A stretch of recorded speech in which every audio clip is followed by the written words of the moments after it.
Hello, everyone. Welcome to my presentation of the research into fatherhood portrayed in horror films. I can tell you my biological father wasn't so great, but my stepdad, he's awesome. He introduced me to horror films, or as he calls them, science fiction. He always told me he didn't like horror. We watched all kinds of scary movies as I grew up, and regardless of what he says, I know if the monster has a supernatural or magical element, it can't be science fiction. I'm looking at you, entire roster of the 80s. Groovy. My father and I love zombie films most of all. There's always an element of science involved in their outbreak because it's usually a disease or an unusual radiation. One day, when we were watching this guy,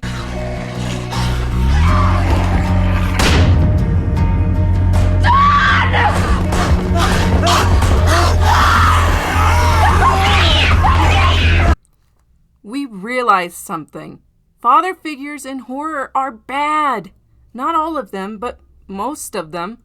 Think of the last 3 horror movies you've watched. If there is a father in them, 2 out of 3 are bad, right? Dawn of 28 Weeks Later is probably the worst I could think of.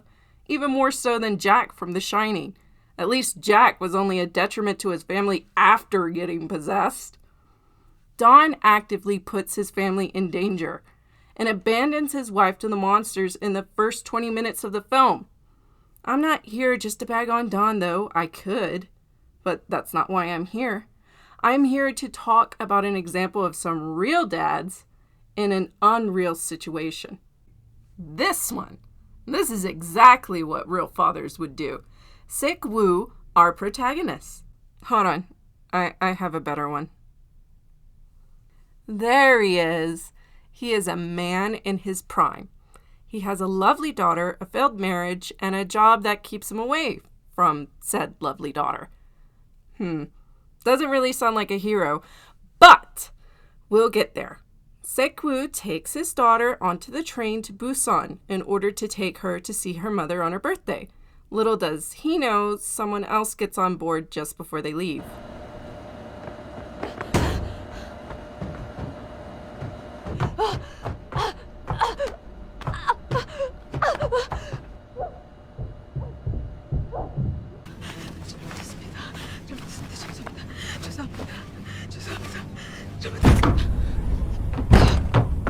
Oh, well, that's not good.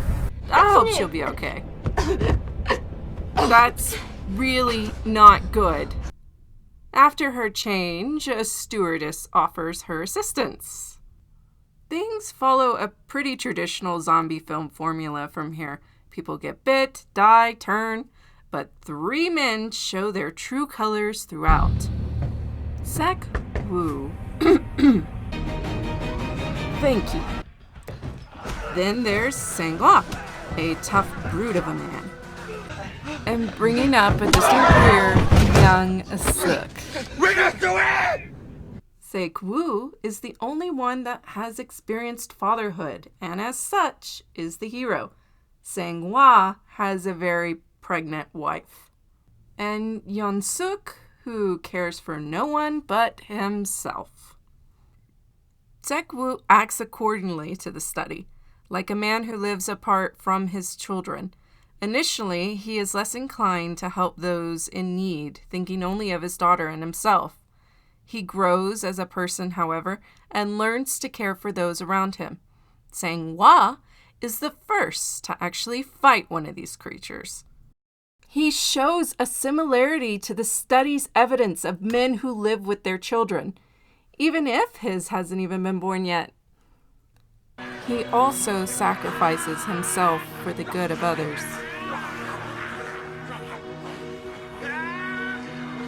Yeon-suk. We're not doing it! Earns that for his selfishness.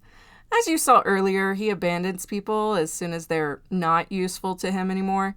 His measurements is that of men who have no children, In the study, they were the least likely to offer help unrewarded, like this guy. Don has even less of an excuse. He just sucks. Don contracted the rage virus and killed his wife and tried to murder his children.